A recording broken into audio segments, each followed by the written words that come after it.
Edgar Allan, Chapter 6. About 2 minutes later, Father and I left the house for a walk. It was still light enough so you could see the mosquitoes rather than just hear them too late. It was the first walk of ours I could remember where Father didn't start right out talking. We walked sort of slowly. His hands were in his pocket, mine were behind me like Prince Philip's always are. After a while, I realized that Father just wanted company, not to talk. I began playing Prince Philip, sort of nodding to people who weren't there, as though we were walking the length of the longest throne room in the world. After a while, I stopped imagining. I was in Buckingham Palace and paid more attention to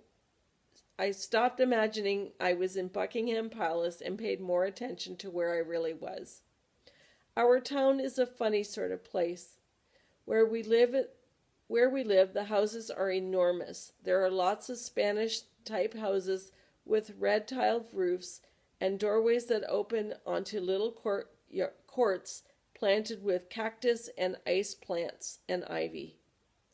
There are some houses that remind me of Norman castles in books, and some that are sort of nothing houses, just big and dark. The streets are almost evenly planted with big palms, and there's a eucalyptus tree every once in a while, set back from the road. These and the flowers combined at night make the air so heavy with smells and so sweet you sort of get dizzy. I liked it. It's certainly better air than we used to have in Cleveland. And we're not far from the ocean either, which is sensational.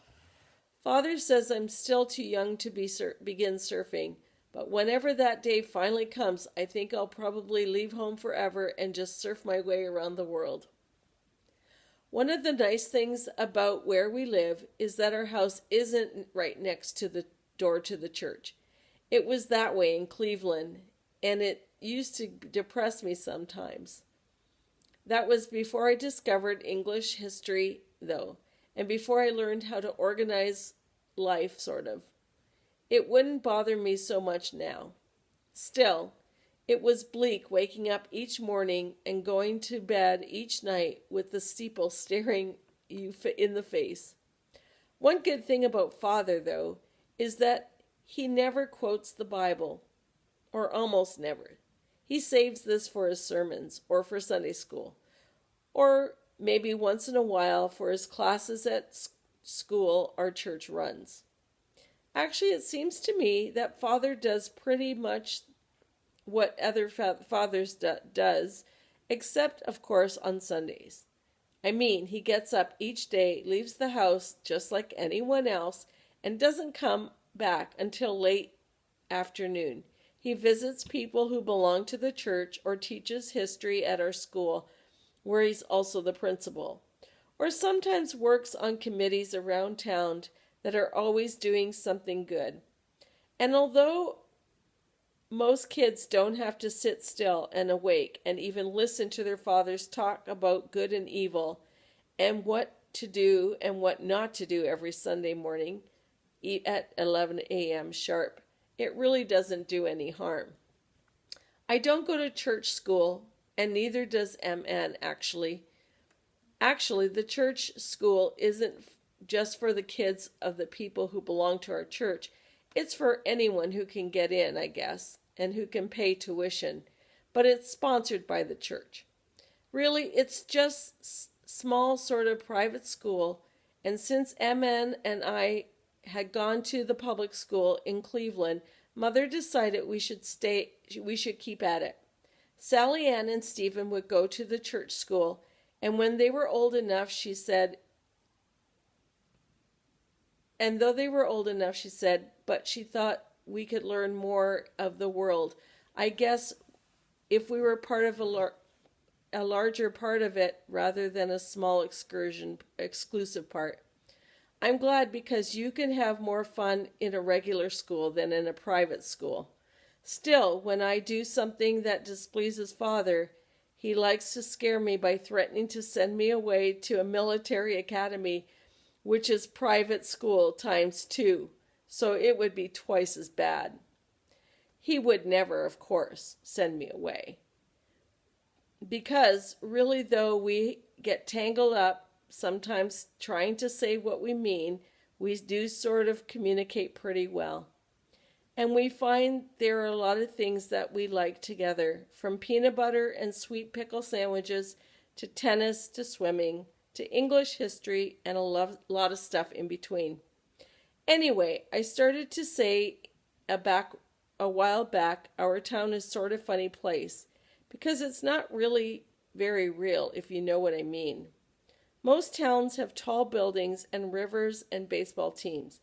Ours has no skyscrapers, the ocean instead, and we have to cheer for San Francisco if we want to cheer at all.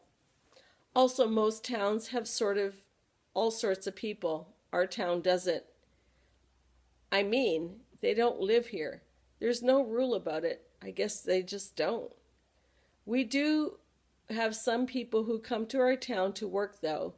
We have Negroes and Mexicans, and I once saw a Japanese man who was working in someone's garden. But I don't think any of these people really have houses and families and television sets and lawns of their own to cut right here in town. Which I suppose, all of this, that is, makes us sort of special.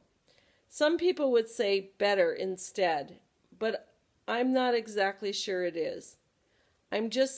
It's just different, that's all, and not really very real. Certainly not much like Cleveland, where we had everyone in the world doing something. But it is a nice place to live, and I like it much, much better than I did in dull old Ohio with its snow and wind and ice in the winter and dead heat in the summer. So I guess we're pretty lucky right about up to that very minute that Edgar Allan arrived. "What are you thinking so deeply about, Michael?" Father asked me suddenly. "I was thinking about Edgar Allan, I suppose."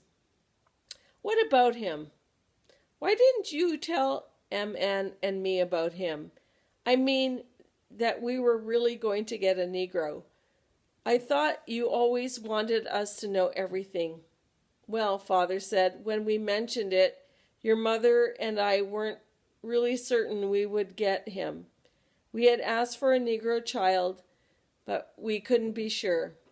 "Oh," I said, "do you think Aunt Mad would have been so mad if you had gotten someone different?" "Who can say?" Father said. "We suspect your mother and I that all the children, if we had any difficulty, it would be from M.N. I suppose it might have been easier for her if we had gotten someone else." "What does Mother think of all this?" I asked.